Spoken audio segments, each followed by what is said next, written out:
someplace. I don't want the fire marshals in here.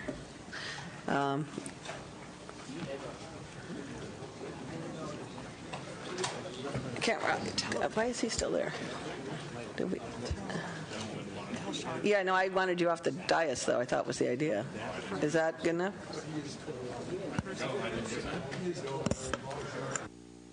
I see. Okay. All right. Yeah, can we? Do we have room for them to go down there? It's a little bit awkward for staff and folks moving up around here to have media up on the dais. I don't know if there's real space for you down there, though. Can we have just, at least if you're going to do this, can we just have the one camera on the dais and take the other two down below? Or something?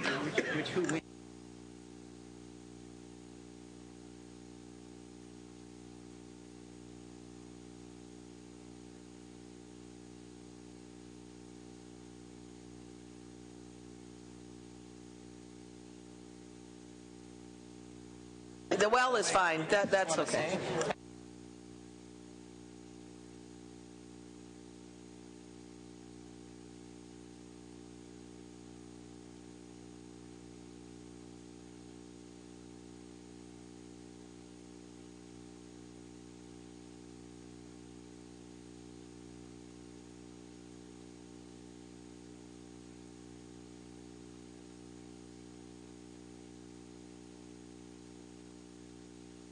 And I don't want to keep people waiting any longer. We'll see if we can find Ms. Skinner. The rest of the members being present, we do have a quorum, and we want to take this opportunity to basically sunshine, if you will, final what we hope will be the changes to the existing document. Now, it's just for everybody to understand where we are. The document that we are working off of is the document that was last voted on in this committee in August and voted on the floor on August 31st. And that is the document to which changes are being discussed. And what we are asking Finance, Todd, you want to, and gang, Finance to present this morning, members, is based on all of the discussions that have happened over the last 2 months.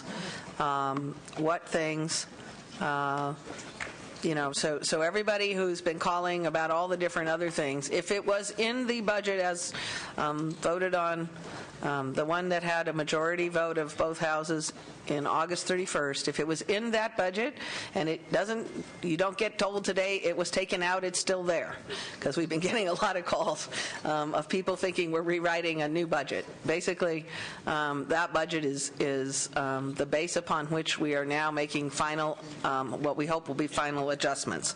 So, Finance, based on your understanding, and I know you have also done the work to lay it out in full form. So if you can just outline for folks where the main differences are between this and that prior document, and then you can do your summary that shows kind of how we get to where we are and that we're in balance. That one. Okay. May not be exactly in that order as I go through, but I'll do my best. I'll start out with, as you may recall, when we were working from the start of conference, we've been working towards a budget shortfall of $17.9 billion. We were proposing a $1.2 billion reserve, so we were trying to solve to $19.1 billion. We've always been working in the general categories of expenditure reductions, federal funds, alternative funding, and then fund shifts and other revenues. I'm going to kind of hit on these 4 categories as to the numbers that we use to solve, and then in going through that, I will mention kind of the major differences between the conference budget. As far as the expenditure reductions, and also if there's a slight nuance in numbers, it could be rounding, it could be the way I've netted out some numbers, and it could be that in some cases we're using yesterday's numbers. So Yeah. Can always, and tomorrow's, who knows? Right. So as far as expenditure reductions, I think most of the literature is using a number of $7.5 billion. There was also some workload budget increases of 200 and some million, and so 7.5 billion, 7.2 billion, depending on if you gross it or net it out. Federal funds assumption is 5.3 billion. Alternative funding is approximately 500 million, and then fund shifts and other revenues are 5.2 billion. As far as the expenditure reductions and the major changes compared to conference, the Prop 98 is the largest expenditure reduction, which is $3.1 billion, which Jeannie will get into the details after I'm done. That's a larger reduction than in conference by, I think, about 1.6 billion, if I'm somewhere in there. There's a higher ed offset of $212 million based on the receipt of some federal funds. $212 million, that was not in the conference budget. Child care savings is I think, $344 million, which is a larger reduction than in conference. And the IHSS reduction is now at $300 million, which I believe is $50 million more than in conference. There are other reduction details. For example, there's no longer a public safety restructuring, but there are still correction savings. For example, we still have the $820 million for the inmate medical savings. As far as the employee compensation number, that is unchanged still conference, but it's still in the numbers. And then we have the suspension of mandates of $229 million. That was in conference, still in the final budget agreement. Just these ones I mentioned, I think, if my math is right, are about $6.5 billion of the $7.5 billion. There are other various HHS reductions, general government, et cetera, which are pretty much consistent with the conference budget. Off the top of my head, Some of those workload and right, fund shifts, federal funds that came in that we were able to shift around. Right. There really aren't, but they're fairly small. Right. There really aren't a large number of changes since the conference budget. It's just some of the changes have large magnitude, like Prop 98, for example. As far as fund shifts and other revenues, we still have the loans and transfers from special funds. This number is now up to $1.9 billion. I think the conference number was in the range of $1.6, $1.7 billion. The budget, as did conference, assumes the LAO revenue estimate of $1.36 billion. The budget, as did conference, assumes the extension of the NOL suspension for 2 years at $1.2 billion, with maybe some slight nuance changes compared to conference. Where this leaves us, and like I said, yesterday's numbers. But it takes out. Why don't you walk through it takes out a variety of tax enforcement. It takes out some. I think conference had some tax enforcement items like firm, tax amnesty. Like I mentioned, it had some VLF increases for the public safety restructuring. Let me see if I have all of these on my list here. Okay. Yeah, obviously firm, tax shelter, amnesty. Where's that one I had? It had the yeah, but we put the new one. It had the New York model, the out-of-state nexus. That is not in the final budget. Okay. Mark, am I missing anything significant? I would. There's the one that we did add back in some tax enforcement money, I think, for BOE.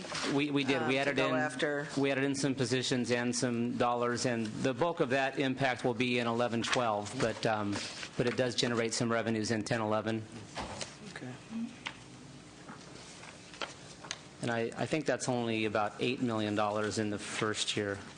I think it's. Let me check my notes. Mine says $8 million in positions to score $20 million in revenues.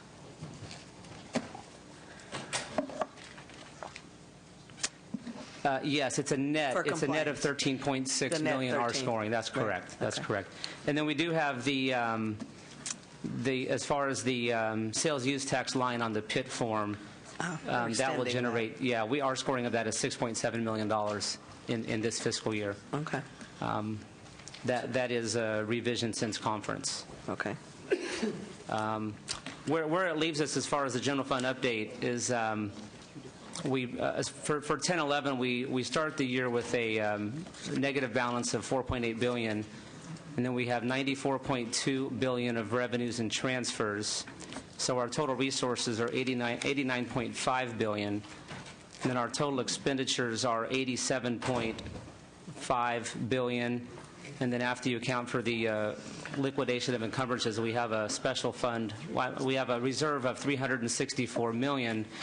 We still have one other number swirling that could exceed $400 million, or it could stay at 364, depending on how that item gets resolved, Okay. Which hopefully happens today. Okay. So what I was hoping to do with that information, and there is one other, actually that item that's still being discussed is the 20% safe harbor for the large corporate understatement penalties. We're still resolving the dates and the dollars for that. Yeah, and how much, we don't know what, yeah, estimating, Right. that's kind of an estimate. 'cause Right. So what I was hoping to do next is to let Jeannie Oropeza speak briefly on Prop Education. 98. Jeannie Oropeza, Department of Finance. The budget year changes since the conference budget are relatively few changes.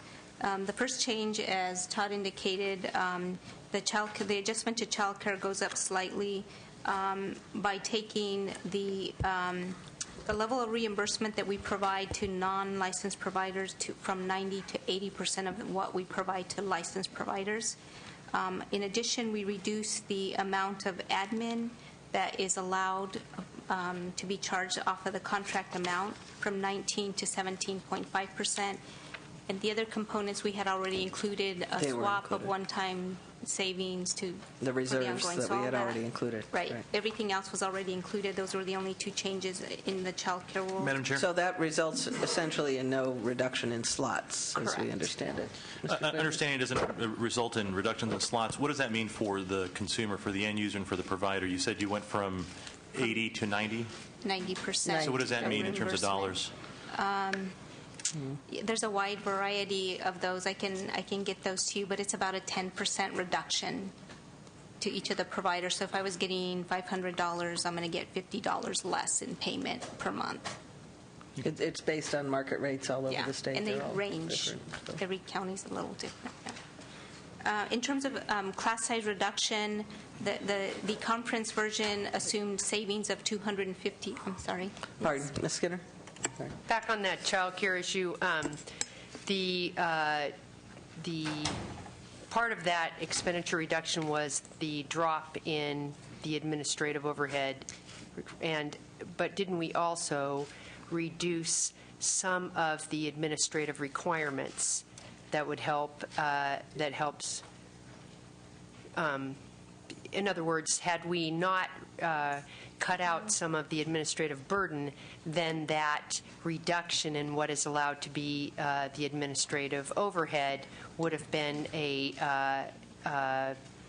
direct hit on the child care providers, which it is less so now. I'm going to defer.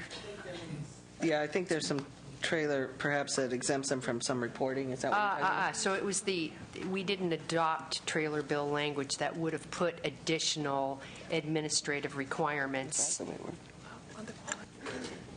But they don't have any less of a burden. So they don't have administratively. less, okay. So That's a good point. Yeah, I think it was their duties under the quality improvement. But then we got some federal money that we can use to help them offset that. do planning for future quality issues. But I think it reduced the burden of some of the duties that they might have had under existing quality improvement were taken back as part of the administrative. Yeah. Go ahead. The other change to class size reduction, the conference assumed a savings of $250 million as a result of the relaxed penalties. That amount is now estimated at $550 million. There is language that goes along with in the trailer bill that if that does not materialize, we will pay whatever the actual costs are for class size reduction as a one-time statutory appropriation. In addition, most of the rest of the money was deferred, $1.7 billion for K-12, $189 million for community colleges. That will allow districts to spend those dollars and will appropriate them in the following year. That was done to keep the programmatic spending at the same level as the conference version at the $51.787 billion. and the appropriation level at the $49.6 billion in terms of where the guarantee is after we suspend the guarantee in the budget year. In the current year, off of the conference version, we were at $49.6 billion. We go down $97 more million in savings, so the guarantee for the current year is at $49.5 billion. And all of that will be accomplished by scoring savings, by unallocating monies that had not been sent out of the Treasury by the Controller as of June 30th. Most of those monies are all savings. The piece that is not, we repay, and so schools will be held harmless. The final thing that's different from conference is there's a $300 million payment for Settle Up. That money will be used to help pay the K-12 and community college mandates, the ongoing portion, which is roughly $89 million, and the balance of those dollars will start paying off the old debt that we have in mandates that goes back, So we're using the 7 Settle years. Up money to pay off prior year mandate claims. The ongoing and then the prior year mandates. Yeah. Just to clarify, so the per pupil expenditure, just an important point, programmatic per pupil expenditure will actually be slightly higher than in the conference report. Correct. And it will be higher than what school districts received last year. Their programmatic spending will be higher comparing year over year, but they won't get the money till the 11-12 fiscal year. Because of the deferral. Okay. Madam Chair, if we could, I'm sure if there's you want going to talk, yeah. Yeah, there might be some other questions on other programs, but first I was let's hoping I get could through have this. Richard Gillihan briefly speak about pension reform, and then Mark Hill briefly speak about budget reform. Thank you. And those are new elements, so we'll... That's yeah, correct. That's the right. Go ahead. Richard Gillihan, Department of Finance. There's three components to the pension reform. The first is rollback of pension benefits adopted in Senate Bill 400 in 1999 for future represented and non-represented state employees hired on or after November 10th, 2010, who are not already covered by one of the 6 existing bargaining unit contracts. The trailer bill also rolls back SB 400 pension benefits for future employees of the California State University, the legislature, and the judicial branch hired on or after November 10th, 2010. The second piece of pension reform is an effort to prevent spiking, and the trailer bill includes a provision that prevents spiking by requiring pension benefits for future employees to be calculated based on the highest consecutive 3-year average salary, as opposed to the single highest year for those groups still at the single highest year formula, which is primarily bargaining at 6, 7, 9, and some CSU judicial and legislative employees. The third component is CalPERS transparency. This language will improve transparency into the CalPERS pension rate setting practices. Specifically, it would require CalPERS, anytime it adopts contribution rates, to submit a report to the governor, the treasurer, and the legislature that in plain language describes the investment return it assumes for projecting contributions and unfunded liabilities, the market value of its assets and how that value differs from its chosen actuarial value for those assets, and contributions and unfunded liabilities assuming returns lower than investment return assumptions. It would also require the treasurer to evaluate and provide its option or its opinion of this report to the legislature. Those are the three components of pension reform. Okay. For folks who have the public document is here. It's on the last page. If any of you, I think those documents are out and about. Kind of goes through the, basically moving the ages up, adding the transparency, and making consistent the 3-year thing, which most folks have, but there were a few left who still didn't, so this will make it consistent. All right. The budget.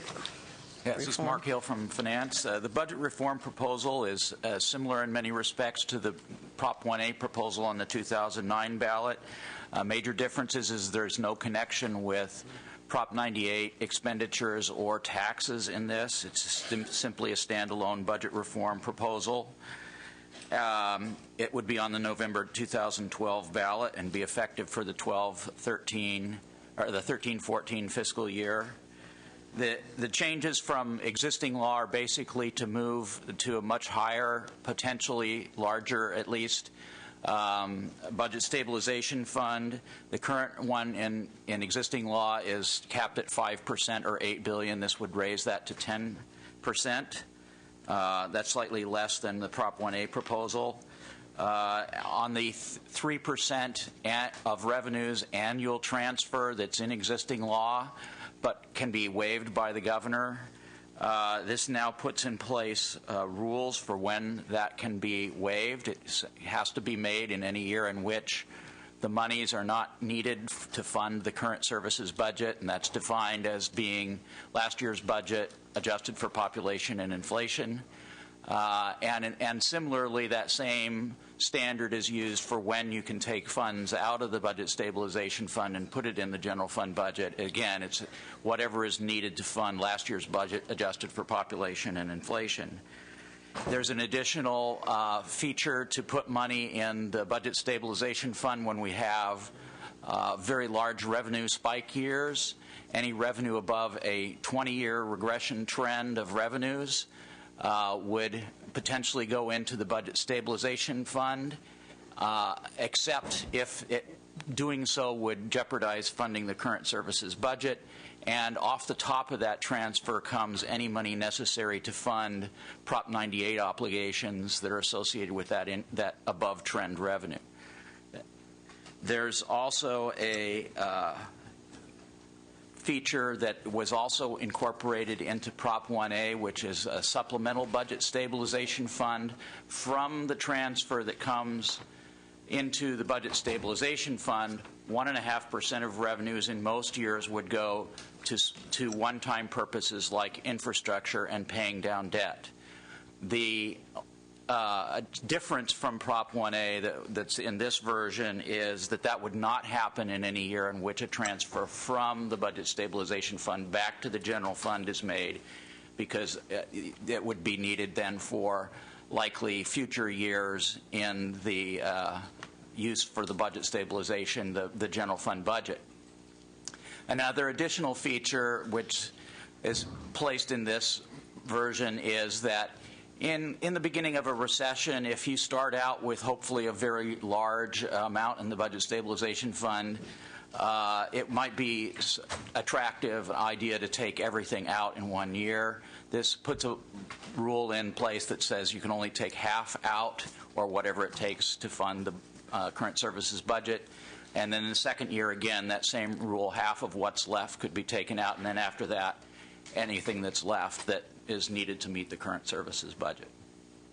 So we think that modeling this makes it appear that over the last decade plus, we would have had a much more stable budget, much less high highs and much less low lows, very few years when we had to do any significant large cuts, many years in which we would have been, in fact, funding still substantial growth, because we did have substantial long-term growth during the last decade, but it would have made dealing with this recession that we're now coming out of a lot different to deal with. We would have started out in 2008-9 with $10 billion in the reserve. We would have been able to use half of that the first year. We would still be able to use money in this year's budget and probably next year's budget to help those budgets, weather this storm. It's not going to be enough, obviously, to fully offset a 20%, 30% revenue reduction, but it certainly helps, and it would have prevented us from funding the budget going into this period based on those last few years of housing bubble revenues. It would have significantly slowed the growth that otherwise took place. Well, So but the during amount of those cutting, periods, we were paying into the other rainy day fund that we have. We just used all that up in '08 real quickly because it had only had a couple of years right, put into it, if it were. right.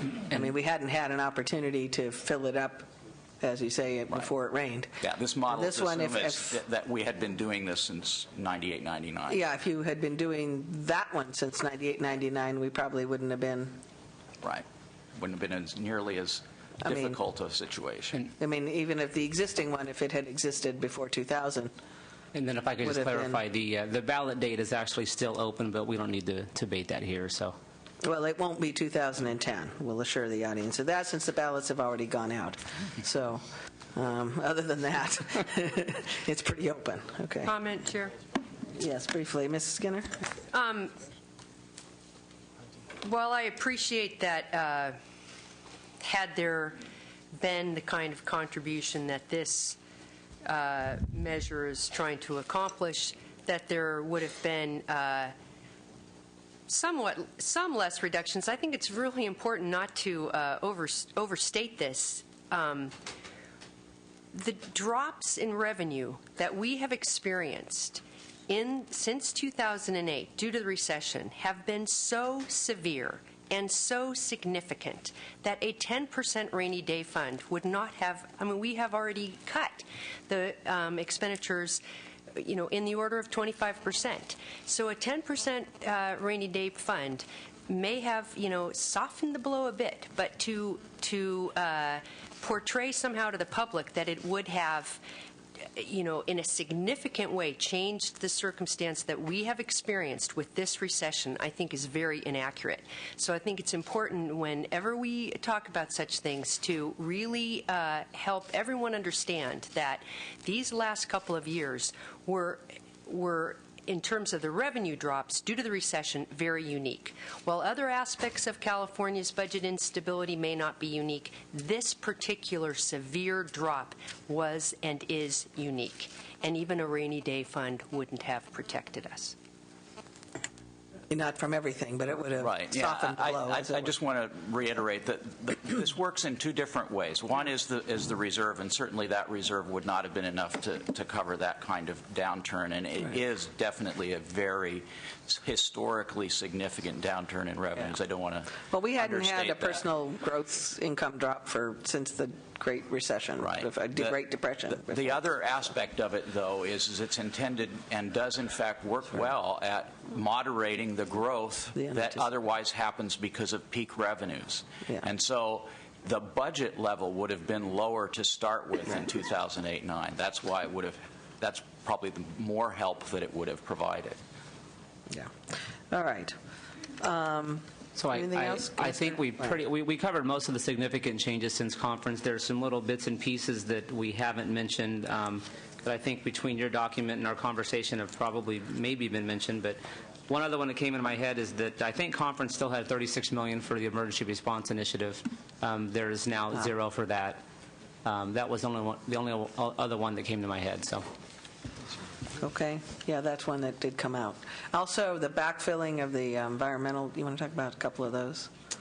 The fees that were in the water rights? Yeah, there was about 12 or 13 million of various water rights fees, and those are now back to being general fund programs. Okay. But they are still fully funded just by general fund. The program is fully funded, and instead of doing the fees as proposed, they're back to being funded from the general fund. All right. Anything else? Is there, LAO, did you, or no? No, okay. All right. I think that's clear as mud. There are documents out. We are trying to get bills in print by tonight, members. That's the whole object of this, is to sort of clear things up and make sure people know kind of what's out there.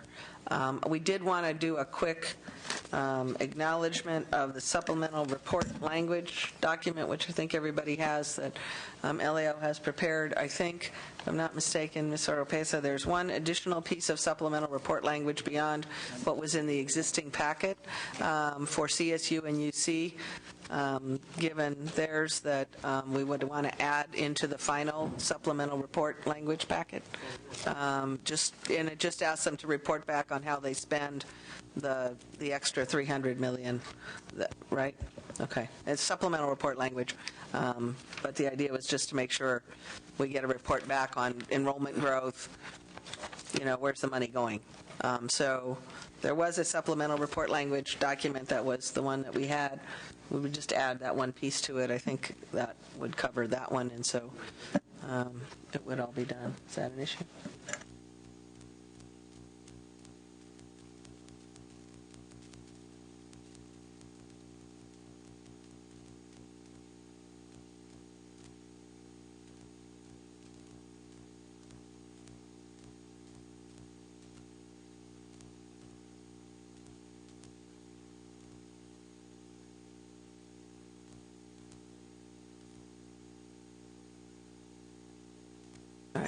So everybody's going to reconcile all that later. It was just I wanted to make sure, because that is a change, if you will, and I just wanted to make sure it was included in the final discussions. All right. Is there anything else?